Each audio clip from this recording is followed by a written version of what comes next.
Okay, it's time to once again talk about EPCAL here and the future of this place that you're looking at right here, because we have some opinion pieces I want to read to you.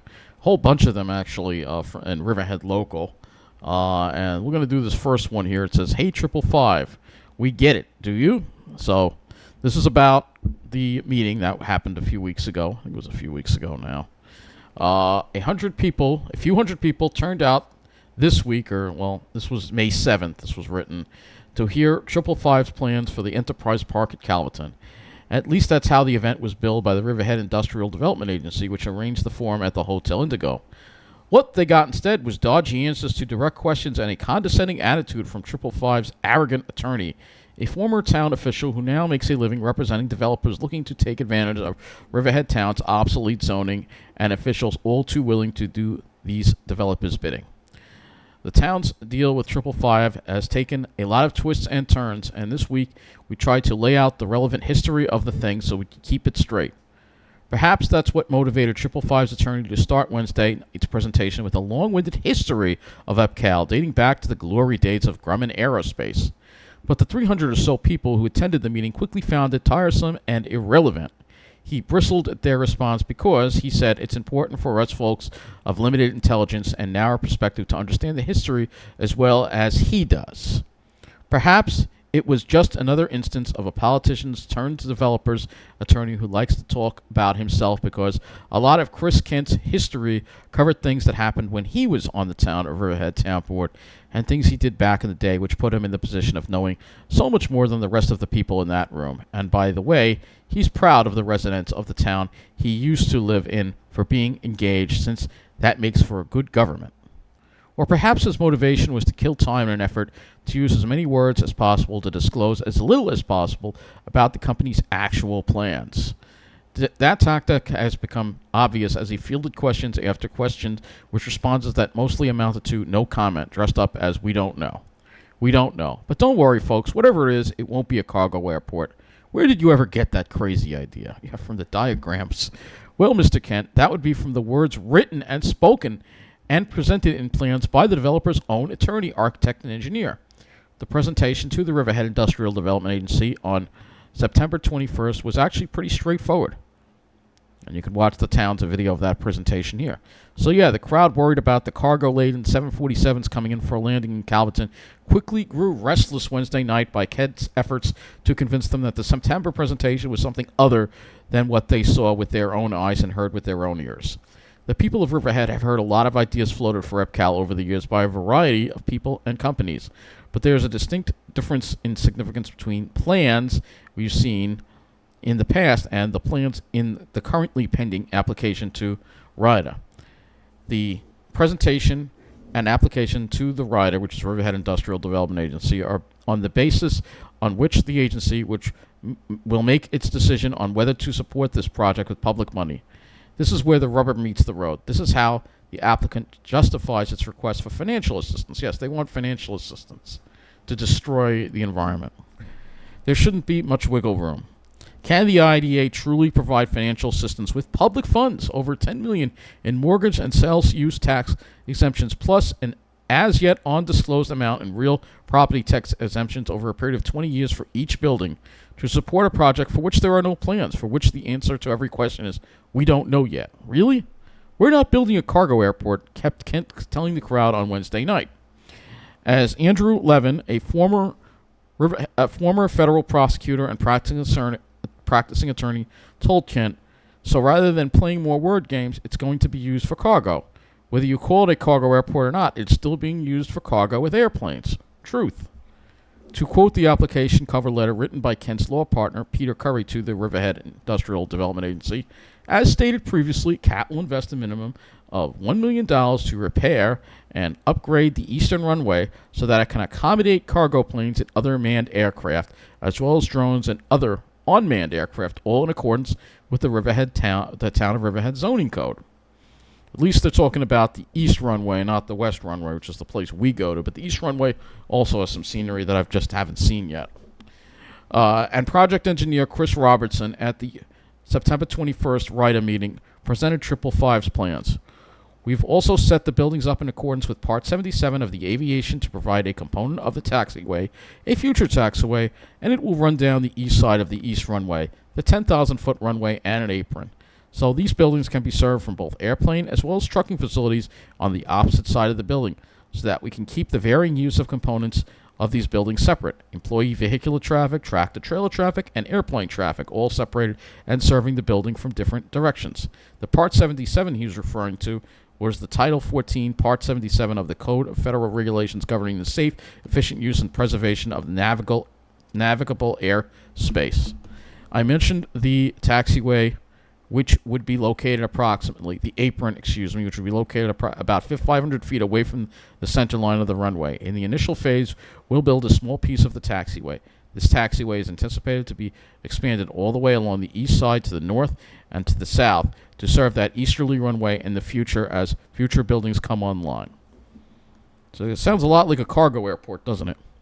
During the same presentation, project architect Alex Baladelmi told the writer board, "We'll be using both runways eventually." So they will lead this for cargo and also for testing at the site. So they want to use both runways, destroy everything that we know and love there, like this, and replace it with a runway, big industrial buildings and stuff like that. It's a disaster.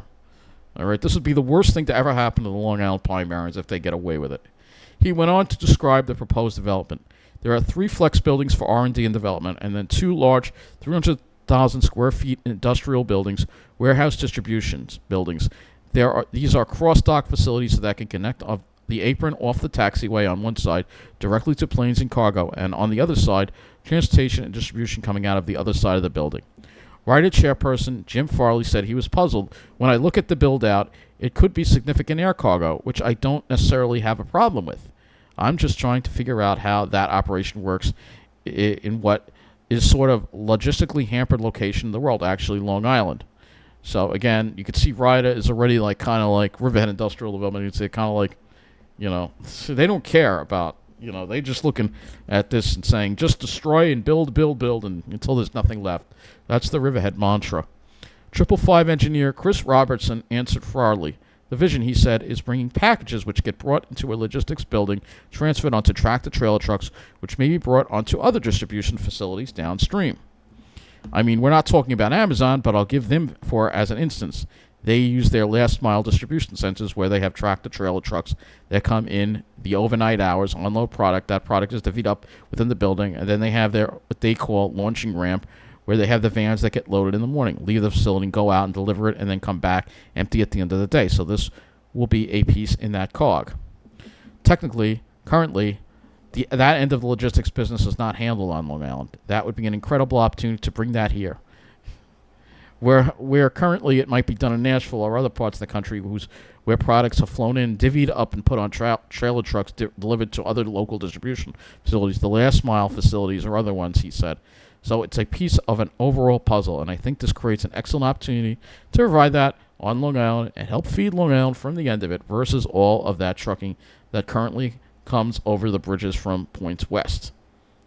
So that's what they said. They're admitting that they're going to build a cargo airport, but this guy Kent, who was at the meeting, basically was trying to lie.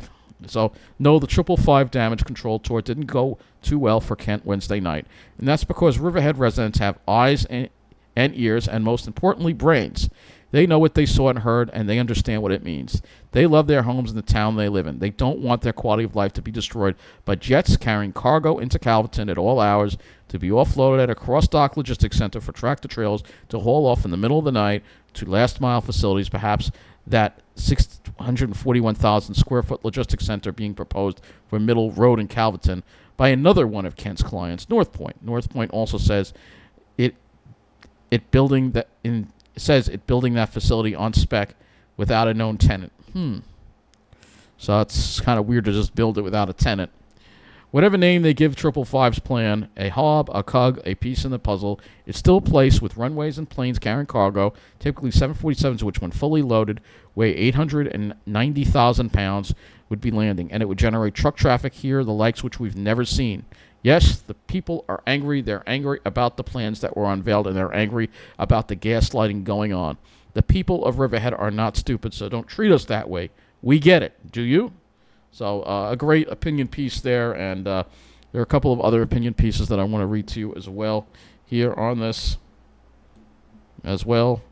Here's the next one.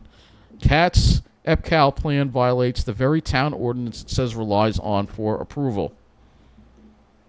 May 3rd was an important night in Riverhead. Hundreds of concerned residents packed the Hotel Indigo ballroom to hear what Cat thought might be their opportunity to numb the public with more empty marketing. That hope was not realized. Residents' questions and opinions came fast and furious.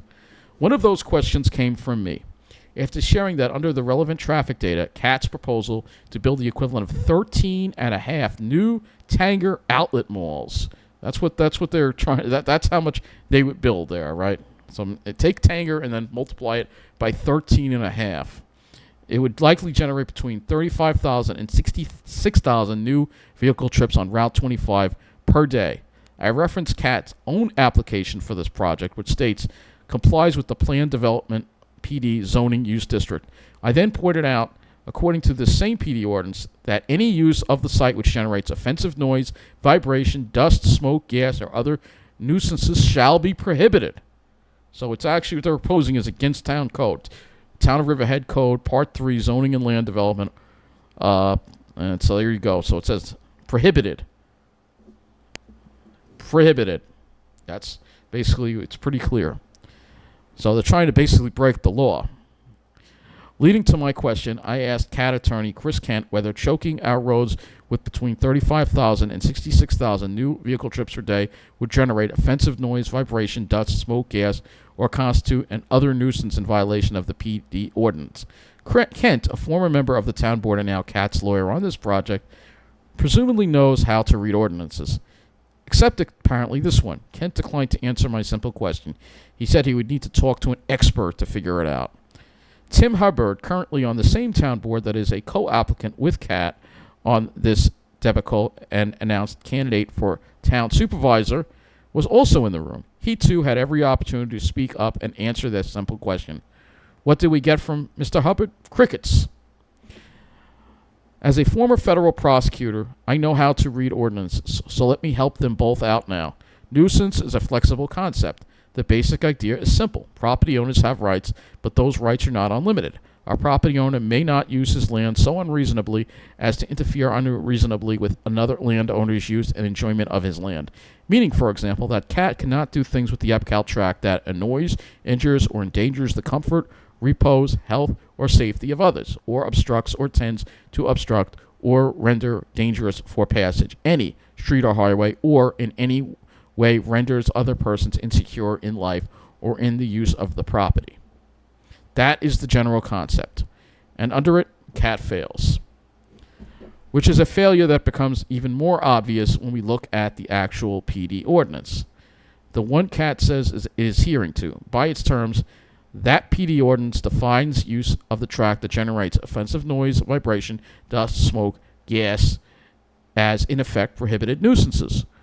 We don't need an expert to tell us that between 35,000 and 66,000 new vehicle trips along one or several of our local roads that many residents use to get to and from their homes is almost certainly a prohibited nuisance under the PD ordinance, which means CAT's plan is almost certainly prohibited, and that is patently obvious.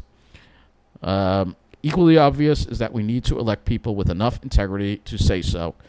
And this person is running for Riverhead Town Board. So you can see what's going on in Riverhead Town. It's a huge. The town is extremely corrupt. People are fed up. They see it, and my suggestion is for the people that run Riverhead Town, which will go to Riverhead Town now. Riverhead Town, and the people that run Riverhead Town really need to take notice of this, all right?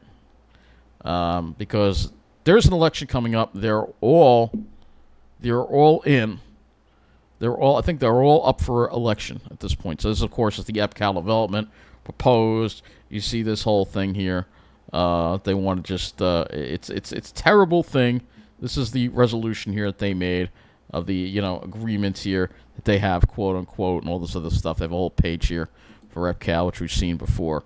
But the supervisor, obviously, she's corrupt, and I don't think she's even running again. So I don't think she's running again. So she's not going to be running again.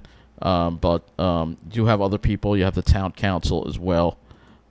These are the town council members here. All white men. Yeah, that's diverse, all right. That's a big problem.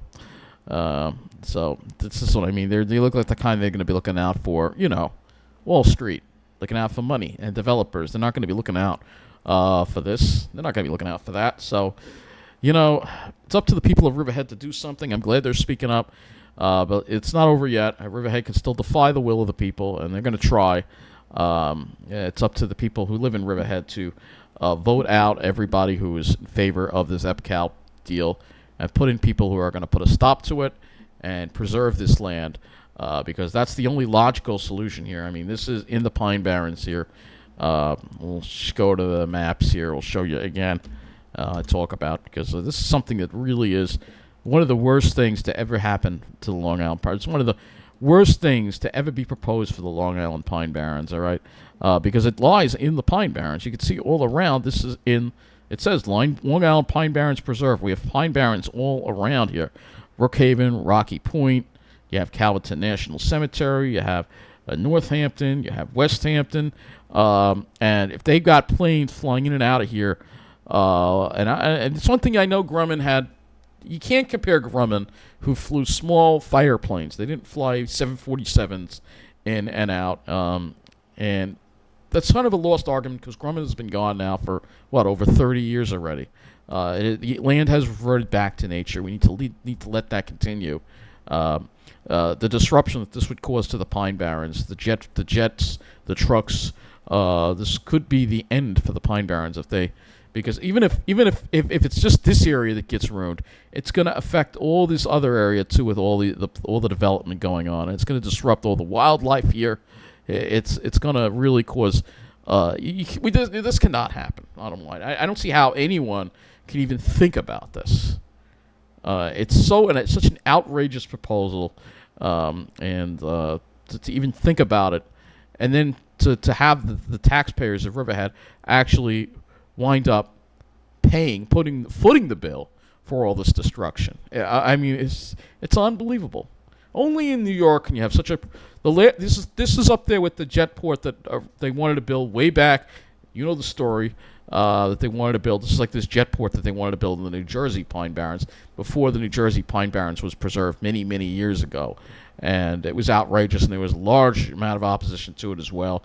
The state got involved. I wish New York State would get involved and put a stop to this, but that's different. That's New Jersey. Will the same thing happen in New York? We all know that it's hard to overcome all that money and power that Wall Street has, but I'm hoping we can because, like I said, if this thing gets built and they get away with this, it's over for much of the Pine Barrens. It will never, ever, ever be the same again. It will be ruined indefinitely. It'll be ruined forever. So that's all I got to say. Thank you for watching. Good night.